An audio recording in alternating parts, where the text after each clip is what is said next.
Greetings, my dear viewer. You're on the channel The Price of Cheating. The channel is for those who appreciate traditional family values and condemn adultery. So be sure to subscribe to the channel. Let's get started. For half an hour, he had silently watched his captivating wife glide through the ballroom, determined that by midnight, she'd be far from him. Among the room's wealthy and self-satisfied guests, she moved like a prized delicacy at a feast, admired, embraced, and kissed by nearly every executive from his office, with his unbearably arrogant boss leading the charge. It wasn't unexpected. The same degrading spectacle had unfolded at the company's New Year's gatherings for the past 2 years. The first time he dismissed it, chalking her antics up to too much champagne. But last year, as the party roared louder, he began to form a plan. His thoughts were interrupted by a tug on his sleeve.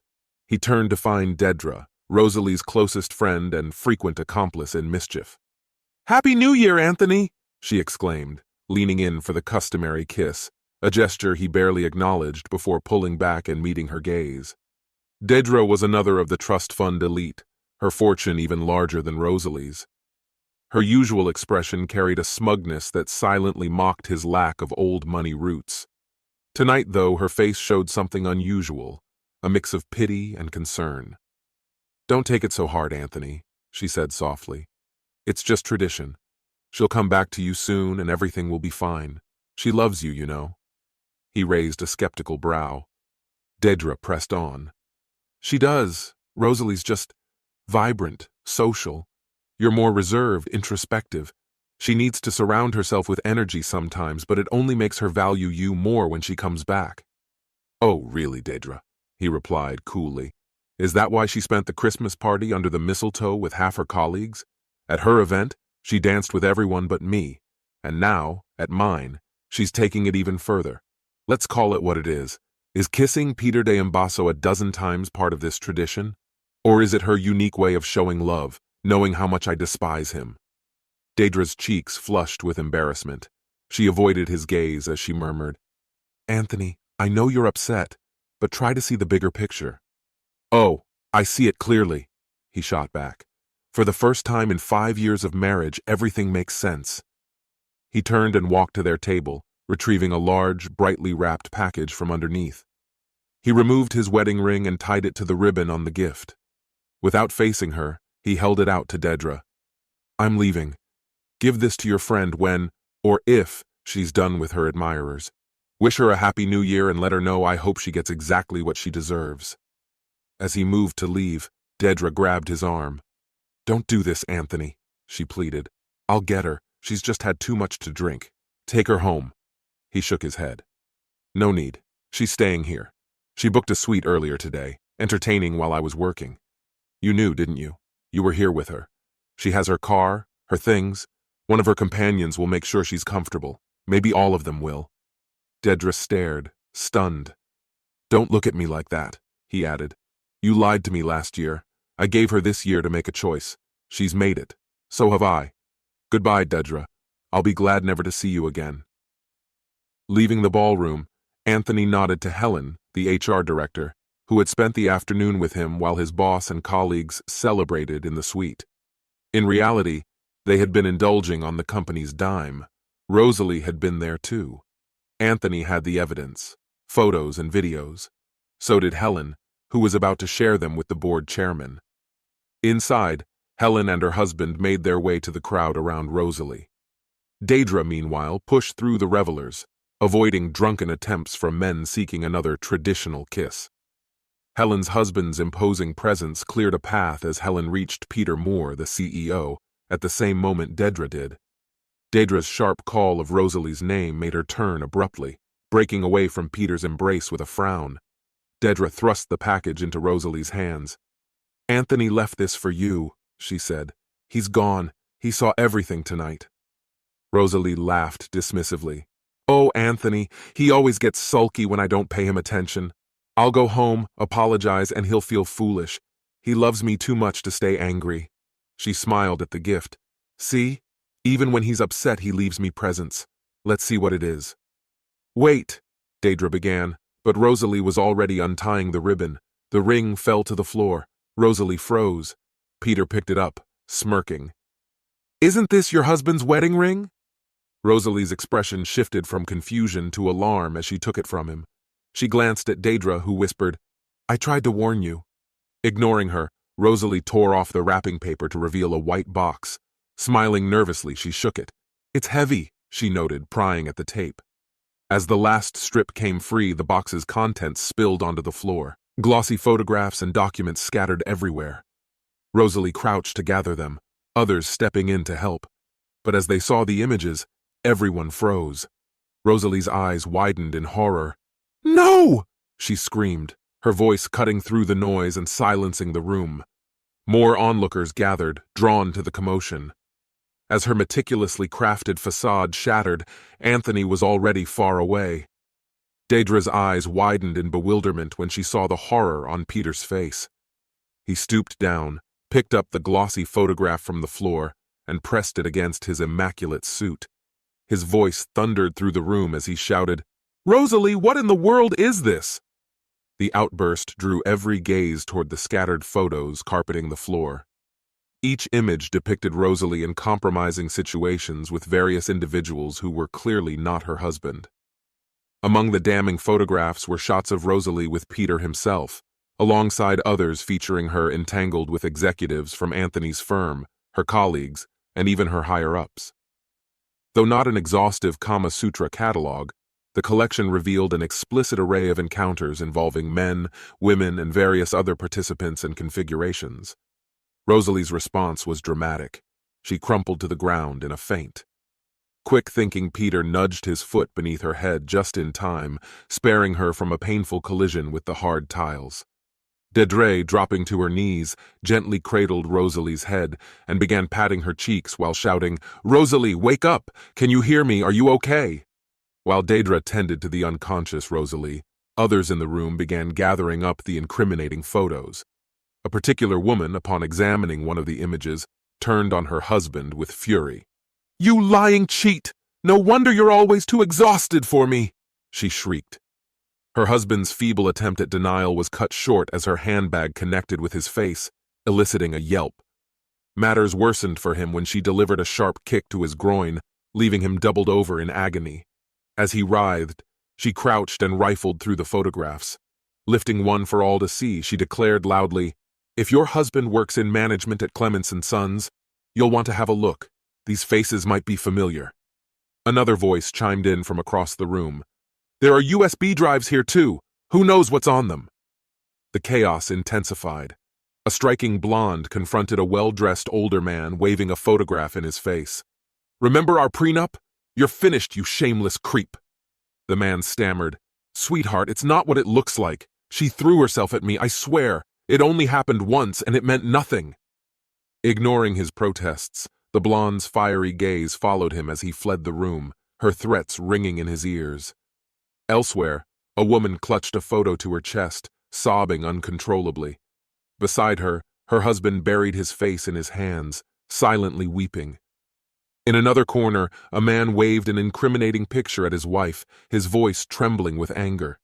You've always refused a threesome, claiming you'd never consider it. What's your excuse for this, then? The accused woman flushed scarlet and retreated hastily, her towering stilettos clicking awkwardly against the floor. One particularly bold woman gathered a handful of photographs and stood in the ballroom's center, calling out names. One by one, bewildered wives came forward to claim the images.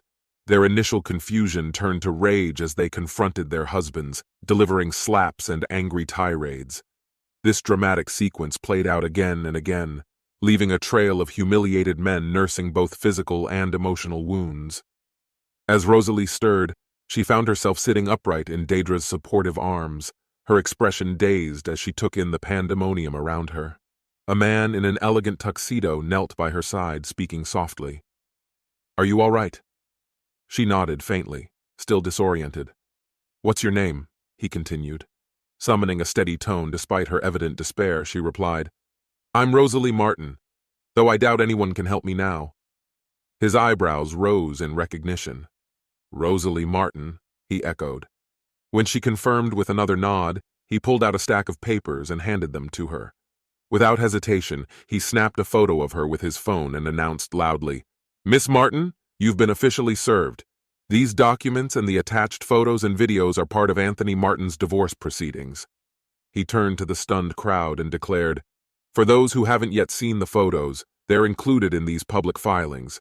They document Miss Martin's activities over the past year, complete with dates and locations. If anyone wants additional details or digital copies, you can reach out to me, for a small fee, of course."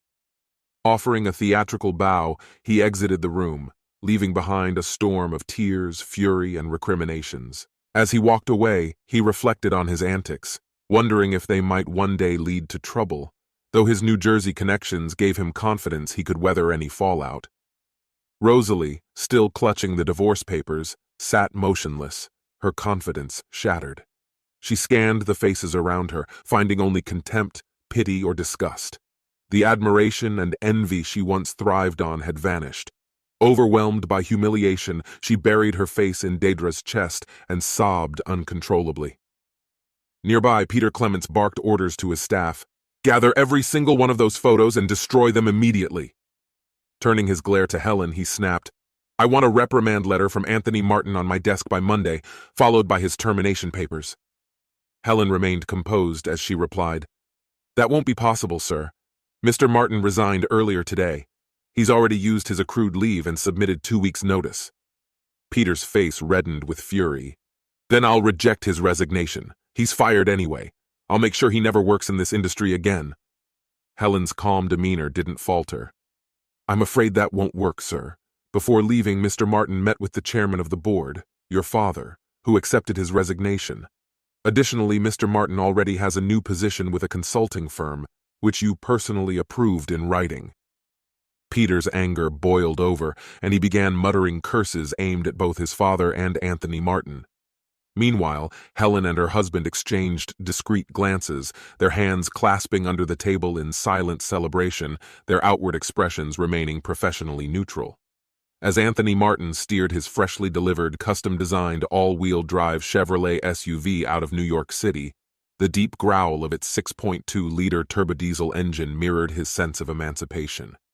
He'd commissioned the vehicle when the latest models were unveiled the previous autumn, and it had finally been delivered just yesterday. His GPS estimated the drive to his new residence in Austin, Texas, would span 24 hours and 32 minutes. But Anthony wasn't in a hurry. A small-town Idahoan at heart, he planned to relish the journey, soaking in the rural charm and cultural highlights along the way. His itinerary included detours through Virginia's scenic routes, bypassing major highways in favor of the back roads celebrated in folk songs and nostalgic lyrics. Anthony envisioned himself pausing to browse roadside stalls laden with homemade preserves and savoring meals at quaint diners where the locals gathered, a world apart from the urban grind he had grown to despise. The divorce proceedings with his ex-wife were finalized, and although the financial division was not completely balanced, he had enough money to buy an $88,000 SUV, a choice he considered a symbolic victory. Rosalie, who had consistently earned 10 times his income during their marriage, might hardly notice the loss, but for Anthony, using a portion of that money to reclaim his independence was poetic. Under their agreement, they each kept their respective investments and retirement savings. She retained her penthouse and trust fund, as long as she agreed to sign the papers promptly, terms Anthony thought were more than generous. With the radio tuned to a classic country station, music Rosalie had always loathed, Anthony felt a surge of freedom. For the first time in years, he was in full control of his life, no longer the submissive spouse she had often belittled. His determination had crystallized when the clock struck midnight on New Year's Eve, and every day since had been devoted to this moment. The fate of Clements & Sons, the company he had worked to build, was no longer his concern. Bereft of his groundbreaking designs and patents, the business was now under Peter's inept leadership, and Anthony felt certain it would crumble within a year or two. The thought brought a satisfied smirk to his face. Anthony took pride in knowing that his contributions had accounted for over half of the company's revenue the previous year. He had even more innovative designs ready for his next venture. He imagined Randolph Clements, the company's aging chairman and Peter's father, scrambling to salvage the firm before it sank completely. Peter's inadequacies would soon be glaringly evident, and the thought filled Anthony with a sense of vindication. The plans he had orchestrated to expose both Peter and Rosalie as dishonest were unfolding seamlessly. His new enterprise, he was certain, would soon overshadow his old one, leaving Peter's incompetence exposed to all. The dramatic reveal Anthony had staged at the gala had already caused ripples. Helen, a trusted ally, had called to praise the flawless execution of the event. The photos, strategically placed around the ballroom, had surpassed his expectations. He had designed the box holding the photos to collapse spectacularly when unsealed, ensuring maximum impact. Rosalie's parents, who had always dismissed him due to his non-Ivy League education, had been particularly scornful of his engineering credentials, despite his degrees from the prestigious Colorado School of Mines and the University of Michigan. Their disdain only made their humiliation sweeter. Meanwhile, Rosalie's night had ended in heartbreak. Driven home by her parents, she broke down completely upon entering their apartment. On the ride over, she had mentally rehearsed a justification for her actions, intending to argue that her extramarital affairs had no impact on her love for Anthony. She planned to frame them as harmless, stress-relieving diversions that even strengthened their relationship. But she knew deep down that Anthony, uncompromising in his view of their vows, would never buy such excuses. Seeing their home devoid of his belongings forced her to confront the finality of their split. Rosalie collapsed onto the floor, consumed by a mixture of regret and fury at her own hubris. She had never anticipated this outcome, confident in her ability to manipulate Anthony's forgiving nature. For 3 years, she had deceived him without a second thought. But now, her carefully crafted image lay in ruins. Anthony's departure was more than a personal loss. It was a devastating blow to her social standing. While Anthony embarked on his new chapter, he ensured his departure left a trail of reckoning. He had cloned his SIM card before discarding the original, giving him control over communication while remaining untraceable. Scheduled emails sent damning evidence to unsuspecting spouses, unraveling relationships one by one. Anthony derived grim satisfaction from the upheaval he caused, particularly in sending irrefutable proof of Deidre's complicity to her husband. Deidre, who had encouraged Rosalie's behavior with gleeful abandon, now faced the consequences alongside her friend. In New York, Deidre and Rosalie sat in shock as their world crumbled. Deidre's husband, Al, had expelled her after receiving Anthony's email and video evidence, which documented not just infidelities, but also incriminating conversations. Al had forwarded the footage to the spouses of the named men, igniting a chain reaction of betrayals and revelations. Meanwhile, Peter was swiftly disowned by his father and removed from the company. Randolph, stepping in as interim CEO, began the arduous process of rebuilding, enlisting Helen's help to stabilize the business. Anthony's journey brought him to Austin, where he navigated the streets with a sense of anticipation. His new company had provided a luxury high-rise apartment with 6 months of prepaid rent, giving him time to find a home that matched his vision of open spaces and greenery. He looked forward to adopting a dog and meeting someone who shared his values and aspirations. His partners had organized a barbecue to introduce him to the local community, promising a chance to meet potential companions. Back in New York, the scandal Anthony had unleashed continued to spread, exposing lies and unraveling lives. Helen kept him updated, recounting each dramatic turn with relish. As Anthony drove through Austin, surrounded by the promise of a fresh start, he felt nothing but gratitude for the bold decision to leave the chaos behind and rebuild his life in Texas. This concludes the story. If you like it, then put your powerful like and subscribe to the channel.